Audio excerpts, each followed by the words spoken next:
querido, o título da mensagem de hoje é O Legado, de geração em geração. E para isso eu convido você a abrir a sua Bíblia no Salmo de número 128. Nós vamos ler o Salmo 128.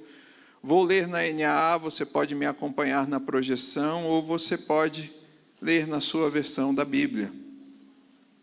Salmo 128. E ele diz assim: Bem-aventurado aquele que teme o Senhor e anda nos seus caminhos. Você comerá do fruto do seu trabalho, será feliz e tudo irá bem com você. Sua esposa, no interior de sua casa, será como a videira frutífera. Os seus filhos serão como rebentos da oliveira ao redor da sua mesa. Eis como será abençoado o homem que teme o Senhor. Que o Senhor o abençoe desde Sião, para que você veja a prosperidade de Jerusalém durante os dias da sua vida, e veja os filhos dos seus filhos, paz sobre Israel. Amém? Bem, meus queridos, hoje nós chegamos ao último episódio dessa série especial do mês da família, que nós denominamos Família, Projeto que Prevalece. E ao longo desse caminho, descobrimos que, mesmo quando os problemas tentam balançar a nossa casa, o plano de Deus para a família tem uma força que o mundo não consegue derrubar. No começo, nós conversamos sobre a base em que é firmada a família. Imaginamos as famílias como casas e pensamos bastante sobre como elas são construídas, refletindo se estão firmes na rocha, sobre a rocha, ou se estão soltas sobre a areia. Vimos que a única forma de vencer as dificuldades da vida é ter Cristo como a rocha que sustenta a nossa casa. E para que isso aconteça, nós precisamos ter um relacionamento próximo com Ele, obedecer a palavra dEle e ser guiados pelo seu amor. Mas isso não acontece por acaso. Nós precisamos nos esforçar de verdade para criar dentro do nosso lar um ambiente onde a fé pode ser vivida no dia a dia. Não é automático. Você vai precisar de esforço para que isso aconteça. Depois, nós falamos sobre a raiz da família, que é o casamento entre o homem e a mulher. Vimos que quando a raiz é saudável, a árvore cresce forte, bonita, cheia de frutos, o que resulta em uma família firme e uma sociedade muito mais forte. Porque uma sociedade forte exige que as famílias sejam fortes. Uma raiz saudável é aquela que coloca Cristo como centro de tudo. E nessa dinâmica, o marido ama a sua esposa com um amor que se doa por inteiro, que é capaz de dar a vida por ela, do mesmo jeito que Jesus se entregou pela sua igreja até o fim. E a esposa, ela respeita e apoia o marido, assim como o Senhor faz. E assim, ambos vivem essa parceria, honrando e respeitando a Deus dentro do lar, dentro do casamento. No fim, nós aprendemos que o grande objetivo, o objetivo final do casamento é justamente mostrar ao mundo o tamanho do amor de Jesus por sua igreja. O casamento deve refletir, em última instância, o amor de Jesus por sua igreja. Na semana passada, falamos sobre a educação de filhos. Lembrando que mesmo que você não tenha filhos, como é o meu caso, como família de Deus, nós somos chamados a fazer discípulos. E, portanto, temos a responsabilidade com os mais jovens na fé. Assim, somos ao mesmo tempo discípulos e discipuladores. Então, como o pastor André falou semana passada, não é porque você não tem filho que você não precisa ouvir isso aqui e que você está livre dessa responsabilidade. Não, nós somos família em Cristo. E nós temos discípulos, porque discípulo gera discípulo. Então, se você discipula alguém, ele é seu filho na fé, você tem responsabilidade sobre ele. É assim que funciona a dinâmica da família de Deus. Hoje, eu falei tudo isso aqui só para a gente relembrar das mensagens anteriores, para que vocês não fiquem aí perdidos, mas fica uma ressalva. Se você perdeu alguma das mensagens, vá lá no Spotify da PIB Central, vá lá no YouTube da PIB Central e assista, ouça as mensagens. Hoje nós falaremos sobre o legado. E aqui podemos entender que o legado é uma marca que uma pessoa deixa na vida das outras. A forma como ela impacta o mundo e os valores éticos e espirituais transmitidos aos seus descendentes e à sociedade. Isso é o legado.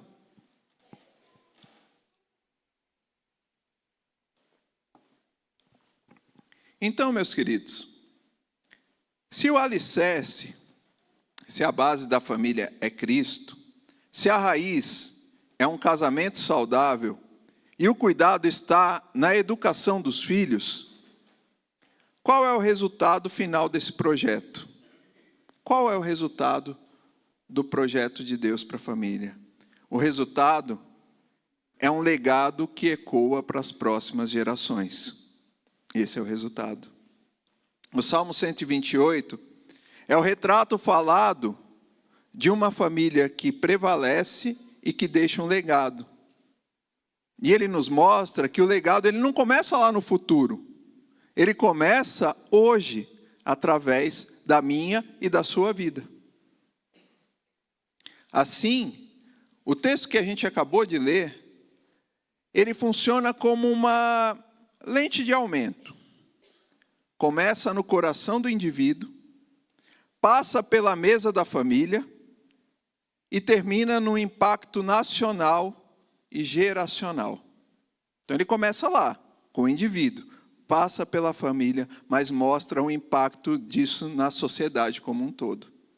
Esse é o texto que nós lemos. E hoje, o Salmo 128 nos mostrará, pensando a partir do legado, no ponto de partida, no ambiente e no impacto desse legado. Nós vamos trabalhar nesses 3 pontos. E o primeiro ponto é o ponto de partida. Não poderia ser diferente, né? O ponto de partida. E qual é esse ponto de partida? O temor pessoal. O temor pessoal. Vamos olhar de novo para o versículo 1. Bem-aventurado aquele que teme o Senhor e anda nos seus caminhos. Bem-aventurado o que teme o Senhor e anda nos seus caminhos. O salmista, ele não começa aqui dizendo, bem-aventuradas as famílias. Ele não começa assim, mas bem-aventurado aquele. O legado espiritual, ele tem um ponto de partida individual. Antes de ser um projeto coletivo, a vida com Deus é uma decisão pessoal. Não existe família temente se não houver indivíduos tementes dentro dessa família.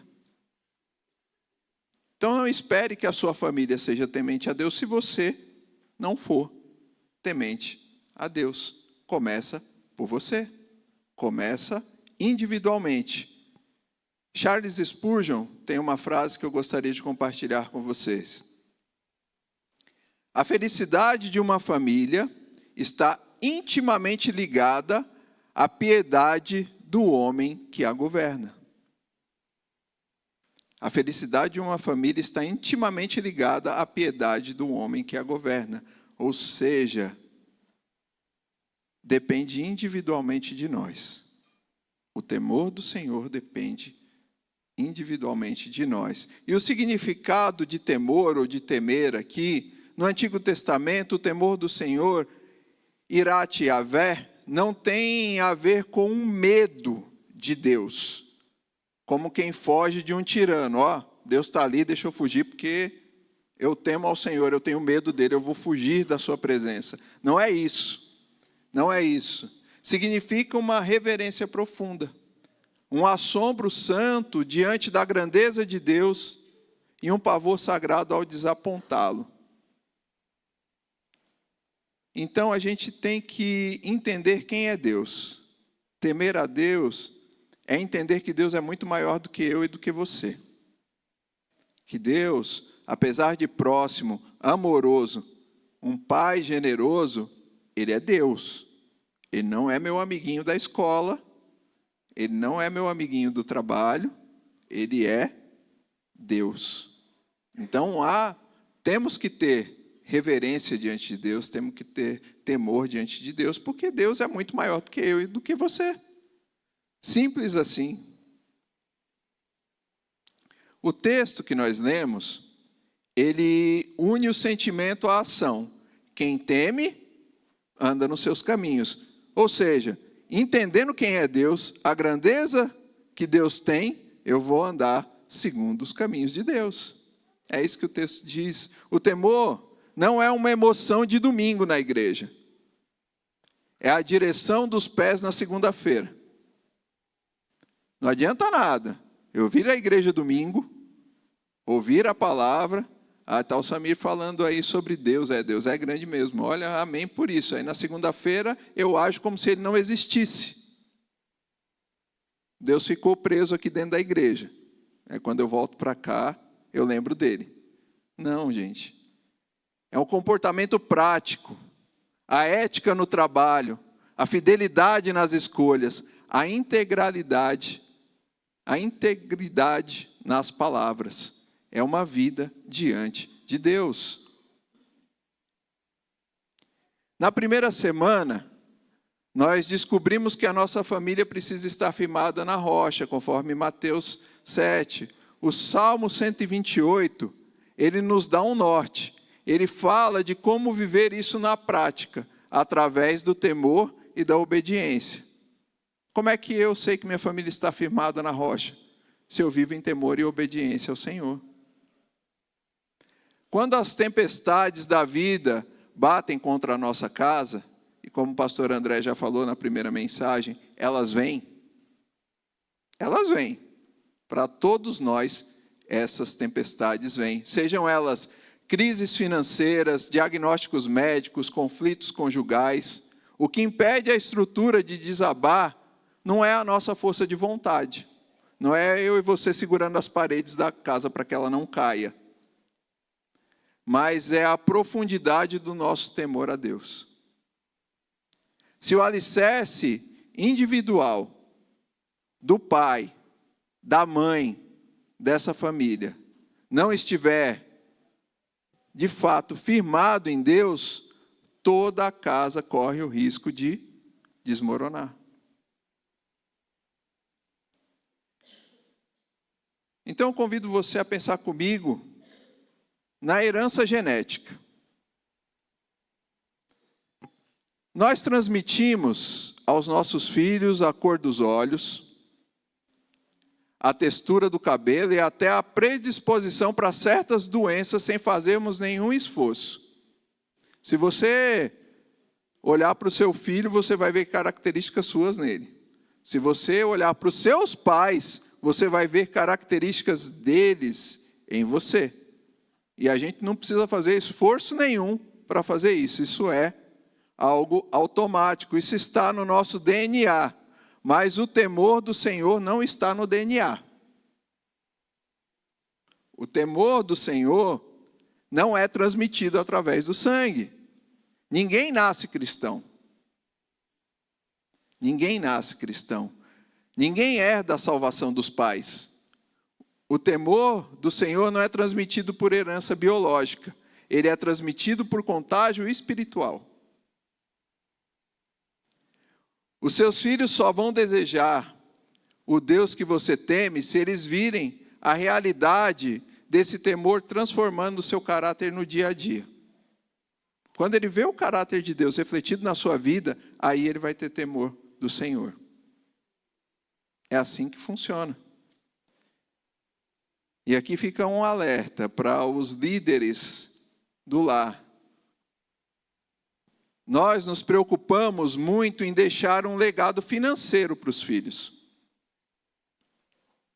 Trabalhamos muitas vezes 12, 14 horas por dia para pagar a melhor escola, para dar as melhores oportunidades, para garantir um futuro confortável. Tem algo de errado nisso? Não. Querer algo de bom para os filhos tem algo de errado? Não, obviamente que não. Mas o versículo 2 do Salmo que nós lemos nos diz que nós vamos comer do fruto do trabalho e ser feliz. Mas isso vem depois do versículo 1, que é temer ao Senhor. Não vem primeiro. Então, na teologia dos Salmos, a prosperidade no trabalho não é fruto de um mero ativismo, mas é uma consequência direta de uma vida de temor a Deus. Eu temo ao Senhor, ando nos seus caminhos e Deus me abençoa. É uma consequência. O sucesso profissional não substitui o nosso fracasso espiritual, então cuidado com isso. Não adianta nada ser bem-sucedido no trabalho, financeiramente, se eu fracassar espiritualmente.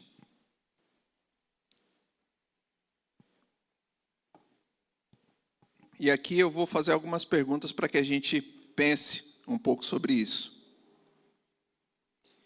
De que adianta eu deixar uma herança, mas eu perder o legado, eu não deixar um legado para os meus filhos, para aqueles que vêm após mim?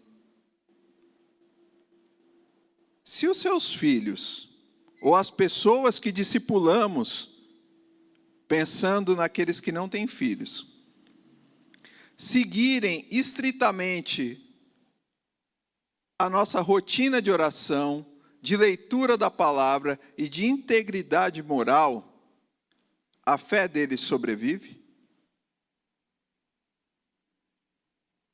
A fé deles sobrevive?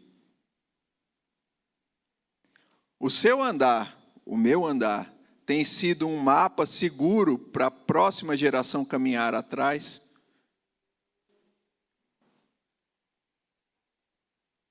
Eu posso dizer como Paulo, sede meus imitadores como eu sou de Cristo? Ou eu digo, faça o que eu digo, mas não faça o que eu faço? Isso não funciona. O pastor André falou, não funciona. Nós temos que ter essa intencionalidade, nós temos que ser o exemplo. Nós temos que andar no temor do Senhor. Nós temos que mostrar através das nossas vidas uma vida de devoção a Deus. O maior legado que você deixará para a próxima geração não é aquilo que você acumula nas suas mãos, mas é quem você carrega dentro do seu coração. Isso é que vai ficar. É o Deus que você carrega dentro do seu coração. É isso que vai ficar de marca, de legado para a próxima geração. Então, meus queridos, o legado começa comigo e com você. No nosso temor e no nosso andar com Deus. É assim que começa. E assim a gente vai para o próximo ponto. Eu tenho a impressão que vocês não estão nem respirando. A culpa não é minha, a palavra não é minha. É o Senhor que deu, então. O segundo ponto diz sobre o ambiente do legado. Relacionamentos frutíferos. Então, depois de confrontar o indivíduo sobre o temor pessoal, como a gente acabou de ver aqui no primeiro tópico, o salmista abre a porta da casa e ele nos convida a olhar para dentro do lar. para que possamos entender melhor o contexto desse salmo, que é um salmo de peregrinação, nós temos que pensar que ele desenvolve alguns tópicos do salmo anterior, que é o salmo 127. O salmo 127, se você pegar o final dele, o versículo 5, ele terminou com o homem feliz. E o salmo 128 descreve um pouco mais da felicidade desse homem. E qual que era a felicidade de um homem no contexto do antigo Israel? Como é que era o retrato de um homem feliz lá no contexto do antigo Israel? A felicidade consistia em ter uma fazenda produtiva, uma esposa fiel e filhos reunidos em redor da mesa. Esse era o retrato da felicidade no antigo Israel. Eu tenho um pedaço de terra que produz, eu tenho uma esposa e eu tenho filhos. Então eu sou um homem feliz. Esse era o retrato da felicidade no antigo Israel. É óbvio que o retrato hoje ele é um tanto diferente. Não é nossa realidade. Mas nós vamos entender isso para o nosso contexto, né? Vamos olhar para o versículo 3. Sua esposa no interior da sua casa será como a videira frutífera e seus filhos serão como rebentos da oliveira ao redor da mesa. Então o salmista aqui, ele deixa de olhar para o caminho, que é o versículo 1, aquele que anda nos caminhos do Senhor, passa a olhar para a casa e para a mesa. Ele usa, então, dessa figura da agricultura lá no antigo Israel, na antiga Palestina, para ilustrar duas dinâmicas fundamentais dentro do lar naquela época. Primeira figura é a figura da esposa, que é comparada com a videira frutífera. Na Bíblia, a videira e o vinho nunca são símbolos de mera sobrevivência, como o trigo ou a água. O trigo e a água são figuras de sobrevivência. Eu preciso deles para poder me alimentar, para poder beber, para poder viver. A videira e o vinho, eles são símbolos de alegria, de celebração, de doçura, de prazer. Então, vamos ler Salmo 104, 15, versículo 15, para a gente entender um pouco sobre isso. E o Salmo diz assim: o vinho que alegra o coração, o azeite que lhe dá brilho ao rosto e o pão que sustém suas forças. O vinho que alegra o coração. A figura do vinho, a figura da videira, ela está associada, então, à alegria, à celebração. É sobre isso. Então, o texto nos diz, no interior da sua casa. As videiras, naquela época, eram frequentemente plantadas junto às paredes do pátio interno, para a proteção dessas videiras. Então, o que significa isso para a gente? Que uma esposa piedosa não busca os holofotes do mundo para se validar. Ela é fonte de vitalidade, beleza e alegria que perfuma o lado de dentro do lar. A esposa traz alegria e satisfação dentro da sua casa. Ela traz o vinho da alegria e da comunhão para a família. É uma figura de alegria. E aqui vale uma nota, antes que alguém se sinta aqui constrangido, tá? Não, o interior da casa aponta para uma prioridade de relacionamentos mais íntimos, uma prioridade para com a família. Ela não quer dizer uma restrição geográfica à atuação da mulher, senão depois alguém vai dizer que eu tenho que prender a minha mulher dentro de casa para que ela fique lá trancadinha, e não é isso, tá? Não é isso que o Salmo está dizendo aqui, entendam bem. Ele está dizendo que a mulher é bênção e ela traz alegria para o interior da sua casa. Mais do que o sustento, não é a essa figura que está ligada aqui à videira, ela traz alegria para dentro da sua casa. Essa é a figura que o texto traz aqui. E aí ele traz uma outra figura, que é a figura dos rebentos da oliveira, que são os filhos. A oliveira é uma das árvores mais resistentes e valiosas de Israel, mas ela tem uma peculiaridade. Ela demora a crescer e produzir. Você não planta uma oliveira hoje esperando que daqui a um mês ela vai estar lá frutífera. Não é assim que funciona. Então ela demora muito para crescer e para produzir. E quando o tronco principal de uma oliveira antiga começa a envelhecer e fraquejar, aparecem os brotos novos, os rebentos que começam a nascer ao redor da sua raiz. Então, o rebento aqui é um novo broto que nasce da oliveira. É isso. Com o tempo, o tronco antigo morre, mas aqueles rebentos crescem, se tornam árvores fortes e continuam dando o precioso azeite. Os filhos são esses brotos. Eles garantem que mesmo quando os pais partirem, o azeite da presença de Deus e do testemunho continuará fluindo na terra. Garantem, então, a continuidade. Então, vamos fazer um link aqui. Vamos fazer um link com aquilo tudo que a gente já falou. Nas semanas anteriores, nós falamos sobre a raiz, que é o casamento, e a educação dos filhos. E o Salmo 128 aqui, ele amarra essas duas coisas. Se a raiz, o casamento, for como a videira, cheia de alegria, amor sacrificial e respeito, os ramos, os filhos, eles crescerão saudáveis.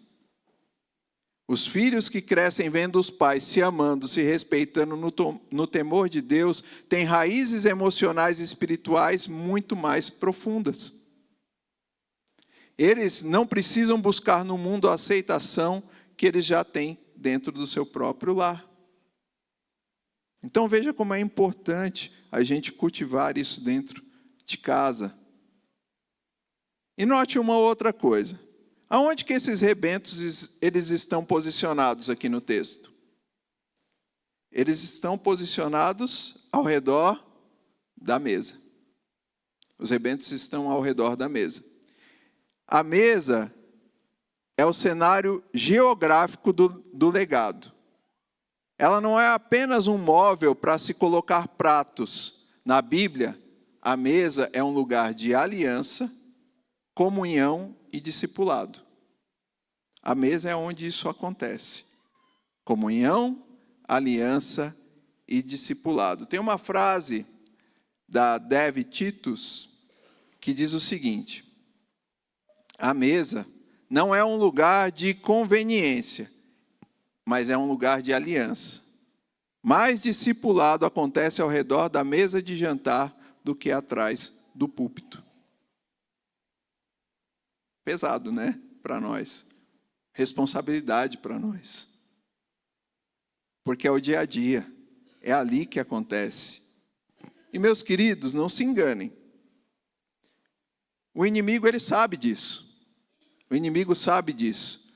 Por isso, o maior ataque contra a família moderna, ela não é um ataque ideológico, mas ele é sutil e geográfico. O inimigo conseguiu tirar as famílias da mesa. Hoje as pessoas comem no sofá, no quarto de portas fechadas, ou pior, podem até estar juntos fisicamente na mesa, mas separadas por telas dos celulares, cada um na sua tela. Cada um no seu próprio feed. Alimentando-se de conexões rasas enquanto morrem de desnutrição relacional. É duro isso, né? Porque a gente faz isso, eu também faço, eu não estou me excluindo aqui do que eu estou dizendo para vocês. Mas a gente faz isso. O legado O legado, ele exige intencionalidade. Exige intencionalidade. É ao redor da mesa que os rebentos de oliveira são regados. É na mesa que você descobre como foi o dia do seu filho. É onde você percebe o olhar triste da sua esposa. É onde as máscaras caem. Na mesa é onde o erro é corrigido com amor. Onde o perdão é liberado. Onde a palavra de Deus é compartilhada de forma natural. É ali, naquele convívio. O legado familiar que prevalece, ele não começa no futuro. Ele começa hoje, no temor a Deus e na comunhão ao redor da mesa. É assim que começa. E aí eu vou fazer mais algumas perguntas para nós. Para você, marido, você tem cuidado da sua esposa para que ela seja uma videira frutífera? Ou as suas cobranças e a sua aspereza têm secado a alegria dela? Como você tem tratado a sua esposa? A videira precisa do agricultor que proteja e que cultive a videira. Para os pais, não só físicos, biológicos, mas os pais espirituais. Seus filhos têm sido tratados como um peso, um estorvo, ou como rebentos de oliveira? Vamos lembrar que os rebentos de oliveira exigem tempo e paciência. Não é assim. Ele não dá frutos da noite para o dia. Educar dá trabalho, exige sentar à mesa, conversar, ouvir e gastar tempo. E como é difícil isso. Como é difícil isso. Então, eu vou propor uma coisa para vocês. Vou propor. Tentem fazer isso. Nessa semana, eu quero desafiar você a fazer um resgate na sua casa. Desligue a televisão e proíba celulares na hora da refeição. Monte a mesa e não importa aquilo que você vai comer. Não importa o cardápio. Não importa se é um mexidão, um restaurante. Não importa aquilo que você vai comer. Um soborô. Não importa. Não importa aquilo que você vai comer. Mas junte a sua família.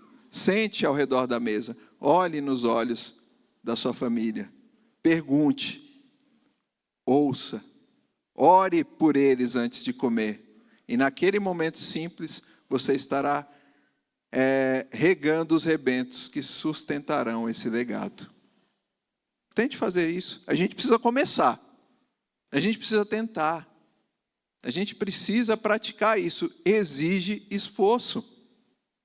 Exige isso. Hoje é difícil, a gente senta na mesa, aí você olha para o celular, aí o danado fica vibrando, né? Parece que ele sabe, né? Ele vai lá, dá aquela vibradinha e você fica, não vou olhar essa notificação aqui, vai que é alguma coisa importante, né? E a gente olha, e aí a gente liga, e aí a gente se distrai, e aí a gente come e a gente nem olha nem para quem a gente tá compartilhando a mesa com a gente, nem para aquilo que a gente está comendo muitas vezes. E passa batido. E assim tem sido roubado da gente esse tempo precioso. Né? A gente tem vivido essa dinâmica maluca. Né? Mas vamos tentar. Vamos pelo menos tentar, né, fazer isso. A mesa não é apenas um lugar para alimentar o corpo com comida. É o altar onde Deus alimenta a família com amor e comunhão. Não é só comer, é partilhar a vida.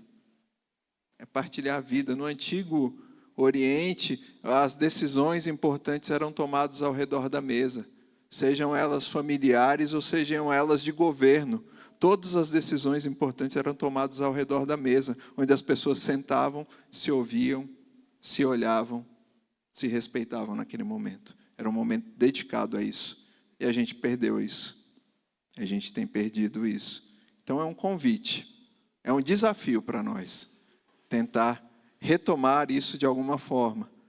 Nem que for aos poucos. Talvez você não consiga mesmo, os horários não batem. Olha, o meu filho chega à tarde da escola, o meu marido tem um outro horário do trabalho, a gente não consegue partilhar a refeição todos os dias. Eu entendo essa dinâmica. A dinâmica hoje é assim.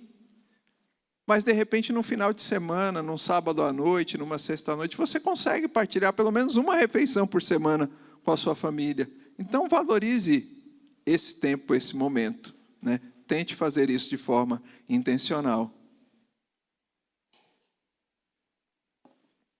E aí nós vamos para o último ponto, que é o impacto do legado. O impacto do legado, a continuidade das gerações. Então, depois de tratar o indivíduo, né, de falar especificamente do indivíduo no tópico 1, e do ambiente do lar no tópico 2, o salmista abre o ângulo da câmera. Se ele estava ali focado, ele foi abrindo aos poucos. Eu, minha família, e agora a nação, aquele que está em volta de nós. Ele nos mostra que uma família alinhada com Deus deixa de ser apenas uma unidade privada e se torna uma força de transformação social e histórica. A família ela deixa de ser aquela unidade privada e ela passa a ser uma força de transformação social e histórica. Vamos olhar para os versículos 5 e 6. Que o Senhor o abençoe desde Sião, para que você veja a prosperidade de Jerusalém durante os dias da sua vida e veja os filhos dos seus filhos. Paz sobre Israel. E o salmista ele faz duas conexões extraordinárias aqui. Ele conecta a família à sociedade, que é Jerusalém e Israel, e a história, a continuidade com os filhos. A bênção que vem de Sião. Sião era o lugar do santuário, a habitação da presença e da glória de Deus. O texto aqui, ele nos lembra que a verdadeira prosperidade familiar não é fruto de técnicas puramente humanas ou de um coaching familiar. Ela brota do altar da presença de Deus. Não adianta nada eu ler todos os livros de coachings familiares, não adianta nada eu ter todas as técnicas, não adianta nada se a presença de Deus não for no lar. E ele também faz uma conexão aqui com Jerusalém, que era a comunidade, a cidade, a nação, onde esse indivíduo estava inserido. O texto ensina algo profundo. Quando a família vai bem, a sociedade prospera. O termômetro de uma nação não é o seu PIB ou a sua força militar, é a saúde das suas famílias. Se os lares desmoronam, os muros da cidade caem também. A ruína começa dentro de casa, ela não começa lá fora. Ela começa dentro. Tiago Mates, ele tem uma frase sobre isso que eu achei assim tremenda. E é um tapa na nossa cara. Nosso sucesso como sociedade não depende do que acontece em Brasília, mas mais do que acontece dentro da sua casa. Você não pode mudar aquilo que acontece lá, mas você pode mudar aquilo que acontece dentro da sua casa. Então, o sucesso dessa nação depende de nós, das nossas famílias, dos nossos lares. E o salmista, ele fala sobre os filhos dos seus filhos, ou seja, sobre os netos. E aqui é uma definição mais pura do legado, né? A palavra legado pressupõe algo que sobrevive à minha ausência. O salmista coroa a bênção do homem temente, dando a ele o privilégio de ver a sua fé, os seus valores, o seu temor a Deus replicados na terceira geração. Olha que bênção. É a fé alcançando os netos. E aqui vale lembrar o título da nossa série: Família, Projeto que Prevalece. E esses versículos nos mostram que uma família centrada em Deus prevalece. Que a família centrada em Deus prevalece. E como é que essa família prevalece contra o tempo, contra o relativismo do mundo e contra as crises? Como é que ela atravessa as eras? Ela é como uma árvore com raízes profundas. Casamento, seus alicerces firmados no Senhor e com rebentos bem cuidados, ou seja, com filhos bem cuidados. E inevitavelmente ela gerará novas árvores. O projeto de Deus prevalece porque ele não foi desenhado para durar apenas uma temporada. Ele foi projetado para ser um efeito desencadeador de bênção. A família não é uma série de uma temporada única. A família é para desencadear bênçãos e durar por gerações. A cultura atual, ela nos ensina a viver apenas para o eu e para o agora. Eu vivo para mim e eu resolvo o agora. Pensamos na carreira, na aposentadoria, no conforto. Nada disso é errado, tá? Planejamento, cuidado, nada disso é errado, tá? Mas o Salmo 128 nos desafia a ter uma mentalidade geracional. Quando você toma uma decisão hoje, seja ela moral, financeira ou espiritual, você está decidindo apenas por você? Ou você está pavimentando um caminho onde a sua posteridade pode andar? A decisão diz respeito apenas a você, ao seu agora, ou você está pensando naqueles que virão após você? Isso muitas vezes pega a gente, porque a gente não pensa no pós, não pensa naqueles que vão vir depois, a gente pensa em resolver a nossa vida, o nosso problema e aquilo que nos aflige. E quem vier depois que lute. Quem vier depois que lute. Mário Sérgio Cortella, ele tem uma frase que eu gostaria de compartilhar com vocês. O mundo que vamos deixar para os nossos filhos depende dos filhos que vamos deixar para esse mundo. O mundo que vamos deixar para os nossos filhos depende dos filhos que vamos deixar para esse mundo. Que filhos vamos deixar para esse mundo? Voltando aqui aos avós e futuros avós, a velhice no reino de Deus não é sinônimo de inutilidade, mas é sinônimo de coroação de um legado. Ver os filhos dos filhos no caminho do Senhor é o maior troféu que um homem ou uma mulher pode receber na terra. Se você é avô ou avó, o seu papel de discipulado não terminou.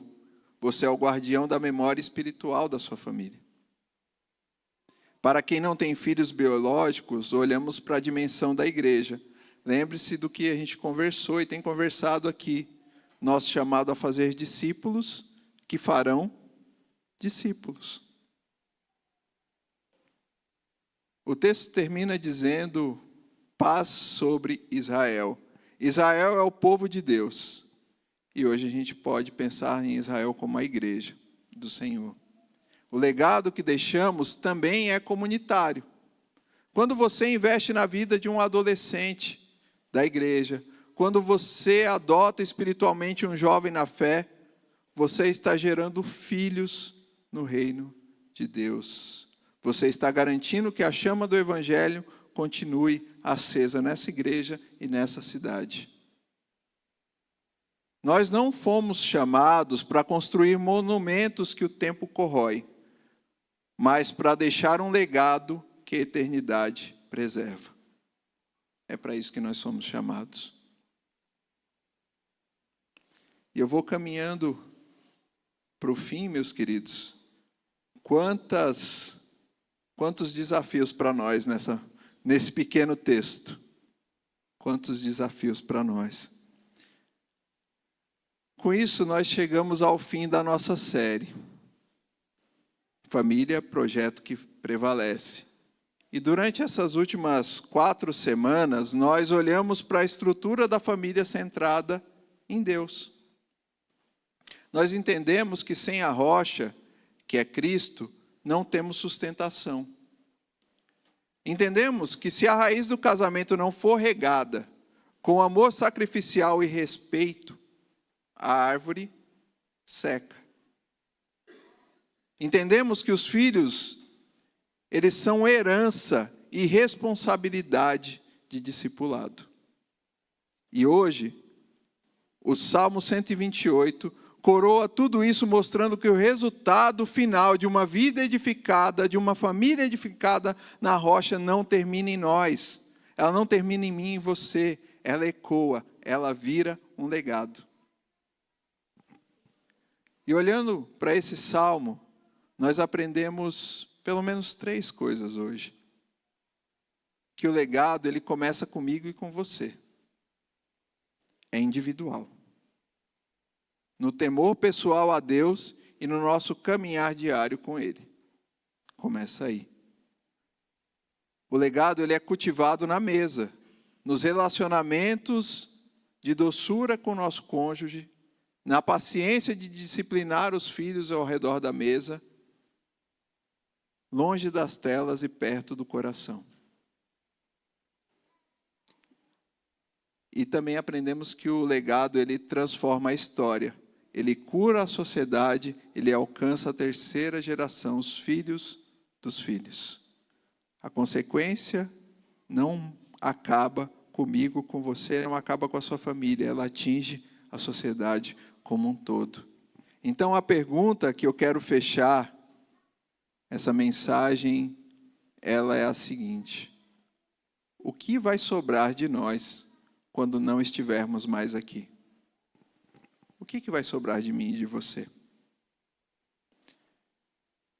Quando o meu tempo e o seu tempo nessa terra acabar, vão ficar os diplomas nas paredes, os carros vão mudar de dono, as contas bancárias serão divididas. Nada disso fica para a eternidade. Como dissemos, nós não fomos chamados para construir monumentos que o tempo corrói, mas para deixar um legado que a eternidade preserva. Se você percebeu que o seu caminhar com Deus, o seu temor, o seu alicerce individual, ele está trincado, que falta temor a Deus, que falta esse caminhar com Deus nas suas decisões do dia a dia, hoje o Senhor te chama para esse arrependimento. Se a sua mesa está vazia, se o inimigo roubou a comunhão da sua casa e substituiu pelo isolamento, hoje Deus está nos chamando a fazer um resgate da mesa. Volte para a mesa.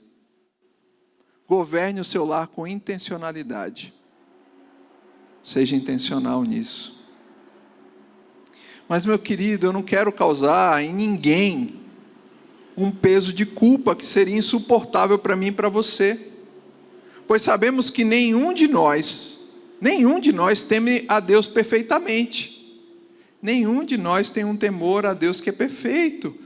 E nenhum de nós deixou de falhar com o filho ou com o cônjuge. Todos nós falhamos.